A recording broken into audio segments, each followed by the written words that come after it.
好，宠粉的姨太又来了。姨太这回彻底剧荒了，这两天连看了好几部剧都不太满意，每发现一部新剧，却总是在第一集就被演员和剧情劝退。这不，无奈之下，姨太再次把目光偷偷瞄上了《我喜欢你》。对，没错，又是一部无脑言情剧。在前面陈建斌加李一桐的《爱我就别想太多》和言承旭加沈月的《我好喜欢你》的超级低分下，同样是熟悉的霸道总裁爱上我、萝莉配大叔相差20岁的剧本梗，可为什么这部剧一上映就好评无数，连姨太这个老少女也是每天期待更新的状态呢？在分析之前，我们先来看看此前扑街的《爱我就别想太多》，评分3.3分，一星占了一半以上。这部剧是有多糟心啊，才会有这么低的分？我们先不看演员是谁，偶像恋爱剧本如果拍得好的话，应该分数不会太低。毕竟前有宋茜与宋威龙的姐弟恋吸了好大一波粉，同样都是老梗，如果演员选的对，不会差。只可惜本就是偶像路线剧本，却选了不合剧本的演员呢。除了演员的不太恰当，台词也是油腻，让姨太脚趾紧抓地板。你有钱，你骗我就是考验；我没钱，我隐瞒就是欺骗。你这什么逻辑？好一出双标啊！一个身价数十亿的人，为了寻真爱，变成一个包子店的老板，凭什么能让一个时尚界的小姑娘对他一往情深？小姑娘不图钱，不图名，难道是图你岁数大？图你不洗澡？再来看《我好喜欢你》，评分4.8分，估计里面含有道明寺滤镜的分数。霸道总裁爱上职场小白鼠。言承旭20年前一部《流星花园》，一句如果现有用的话，会请他干嘛？从台湾火到大陆。即使20多年过去了，再见言承旭也依然是我们心中的白月光。但这可不是吃老本的砝码呀！我们念的是曾经那些疯狂的岁月里曾经有你，但是20年过去了，这样的电视剧拍出来是为了怀旧吗？同样的偶像剧剧本里，霸道总裁加萝莉的梗，在赵露思与林雨申这里火爆的不得了。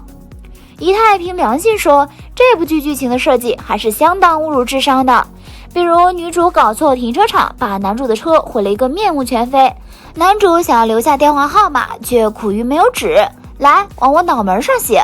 哥，10秒之前不是手里还握着手机吗？咋的？停车场信号不好，还是手机欠费了？算了，别问，问就是为了想让女主有机会垫脚尖跟男主来个亲密接触。按理来说，看到这么挑战智商的情节，姨太我应该已经弃剧了。这明明就是赵露思第 N 个傻白甜加古灵精怪的人设，明明跟之前的春花秋月何时了和传闻中的陈芊芊一样的演技和感觉，但为什么我就是觉得她好可爱，好不做作，好讨喜呢？这电视剧史上最矮最瘦弱的霸道男主，明明女主不用垫脚尖，你一低头就完事的男主，怎么可以这么帅，怎么不油腻，这么有魅力呢？果然剧情不逻辑，全靠演技撑。换句话说，姨太觉得个人定位对了，演员对了，就成功了一半。我喜欢你本来走的就是恋爱偶像剧，除了轻松搞笑的剧情，选的演员也是一个加分项。赵露思典型的小甜妹长相，所以她接的剧一直挺符合人设。从傲我的皇帝陛下到传闻中的陈芊芊，都是从小说里走出来的言情剧女主角样子，可爱古灵精怪。即使转战现代剧，《我喜欢你》里的顾胜男也是一个21岁初出茅庐的小厨娘，每天活得轻松愉快，研究美食，顺便跨阶级谈一段说来就来的恋爱。他接的角色让人感觉从头到脚都是为他量身定制。林雨申已经40岁了，名副其实的大叔，而赵露思今年才刚满22岁，两人整整差了18岁。虽然年龄相差很大，但不得不说，林雨申属于那种越老越有味道的男人。年轻时是痞帅，年纪大了反而有种雅痞的感觉，尤其是身材还保持得这么有型，让姨太看得直流口水。真是美食与帅哥一样，都不能辜负啊！陆晋的性格真的是太温柔了，绝对的宠妻狂魔，而且绝对是一个段位在线的撩妹狂魔。这一点从最初的剧情就可以看出来。做饭还债的顾胜男有意无力的撩拨陆晋，陆晋作为一个男性，自然是要拿回自己的主动权的。所以一言不合就秀侧颜，再不然就是来一场大衣杀。想象一下，一个充满男性荷尔蒙的男人离你只有几厘米的距离，光是想想就已经热血沸腾了。再来说说最新剧情中的捉东。顾胜男表示，如果真的离开你能赚一大笔钱，这个买卖倒是可以考虑考虑啊。陆晋假意要离开，顾胜男去追，陆晋立刻就把顾胜男抱到桌子上，这一段实在是太甜了呀，实在让人无法抗拒。自从陆晋明白了自己的心意之后，就变得特别主动，而且顾胜男也成为他生命中最特殊的人。对待异性和对待顾胜男的态度存在着明显的双标。顾胜男做的女巫汤洒了也要再喝，而黎曼准备的女巫汤立刻表示，我喝有点不太适合。在一段感情中，女生最需要的就是安全感，而陆晋的所作所为就特别能给人安全感。不仅是这场戏，陆晋和他妈妈的一段对话更是把双标进行到底。关于年纪，别的女孩是那个小女孩年纪那么小，而且性格刁蛮，我驾驭不了。顾胜男就是对，所以他没有嫌弃你儿子，我这把年纪，我觉得已经难能可贵了。关于性格，别人就是那是一个女强人，太要强了，我们两个人会打架。顾胜男就是所以才能配得上我这种难搞的性格，绝配。若是双标还不足够说服观众，护妻绝对是陆晋最加分的一个点。顾胜男被陆晋妈妈刁难，不得不上场做铁板烧。陆晋先是怼黎曼，紧接着又自己亲自上场，护妻的陆晋太撩人了。如此完美的陆晋，简直就是姨太的理想型啊！能够给人安全感，长得还特别帅，谁能够抗拒这样的大叔的魅力呢？从王子变青蛙的成功开始，霸道总裁成为了影视圈中非常特殊的存在。明明不是特别难演绎的人物类型，却屡屡有人在上面扑街。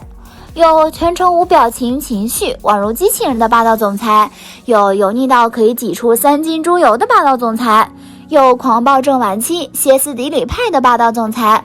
总之就没有一个让人看了不会引起不适的霸总，导致我到现在看到霸道总裁4个字都有种生理性不适感。曾经感叹，难道明道的经典霸总以后从此再无霸道总裁？出乎意料的，林雨申真的给了我一个惊喜。饰演的霸总陆晋并没有传统霸道总裁人设里的多拽啊和横。作为一个能轻松收购一家5星级酒店的老总，林雨申的霸总有着一个成功人士的理性和优雅的姿态。面对女主突如其来的冷水，他保持冷静，尽管可能心里不是很爽，但依旧保持了绅士风度。在后面离开的时候，不忘将盆放在女主头上，为她挡住头顶的洒水。在面对自己的爱车被整得惨不忍睹的时候，没有抓狂，没有破口大骂，甚至在情绪上面也是压抑着怒火，维持着良好的教养。试想，一个从小受着良好教育和年纪轻轻就拥有一定社会地位的人物，纵使他有着霸总的某些强迫症和特质，但也不能因为这些而将教养和教育忘得一干二净。上面提到的失败的霸总正是毁在这一点上，他们太执着于突出霸道总裁这几个字儿，而忽略了符合这个人物逻辑该有的言谈举止。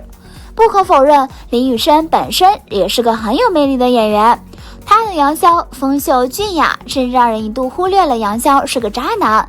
而这次挑战霸道总裁的人设也着实让人耳目一新，有颜有直，拥有童话里梦幻的霸道总裁爱上我的套路，配以有质有量的美食，我喜欢你想不火都难。所以呢，演员需要挑适合自己的本子，角色也需要等到适合自己的演员。有时候强行出圈突围反而适得其反，你们觉得呢？最后说一句，林雨申真的好符合一套口味哦，陆总每一天都在让我神魂颠倒。好啦，今天的视频呢就分享到这里了。如果喜欢四姨太的视频，就请多多点个关注，四姨太每天都会更新精彩娱乐资讯哦。